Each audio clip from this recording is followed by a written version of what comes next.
বিদেশ আসছেন কিন্তু ডিম ভাজতে পারেন না, এই হিয়ার ইজ সলিউশন। শুনুন ভাই, ডিম ভাজতে প্রথমে কি করতে হয়? প্রথমে ডিমগুলোকে ফাটাতে হয় না? ফাটাই আলাদা একটা পাত্রে নিতে হবে, ঠিক আছে? আচ্ছা ঠিক আছে। এইভাবে কড়াইটাকে একটু আগুনে গরম করে পরে তেল দিতে হবে, পরিমাণ মতো কুচি পেঁয়াজ, ঠিক আছে?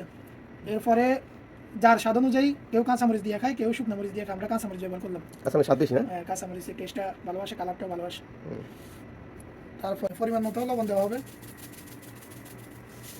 এক্সট্রা একটা কালারের জন্য পরিমাণ মতো হালকা একটু হলুদ, আপনারা চাইলে হলুদ নাও ইউজ করতে পারেন।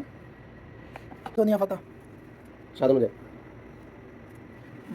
এটাকে ভালো করে মিক্স করে নিতে হবে।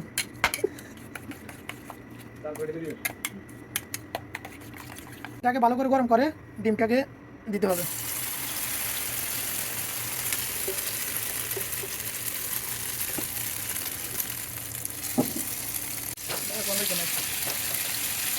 ডিমটাকে পাতলা হওয়ার জন্য মাঝখানের কুসুমগুলো একটু সাইডে দিতে হবে। তো ঢাকনা দিয়ে দিবেন, চুলাটাকে কমিয়ে ঢাকনা দিয়ে দিবেন, তো ডিমটা ফুলবে ভালো। এটাকে কমিয়ে দেওয়ার পর 1 মিনিট পর ঢাকনাটা উঠাইলাম আমরা।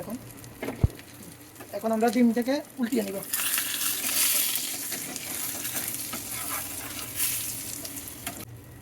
ওয়াও, নেন ডিমের অসাধারণ কালার। হ্যাঁ, ডিমটা টেস্ট করেন লবণ হয়েছে কিনা।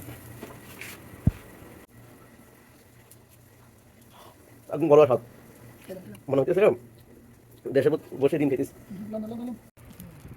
ফাইনালি আমরা আমাদের ভাজা ডিমে খেতে বসছি। কালারটা আমাদের প্রধান শেফ খাইছে।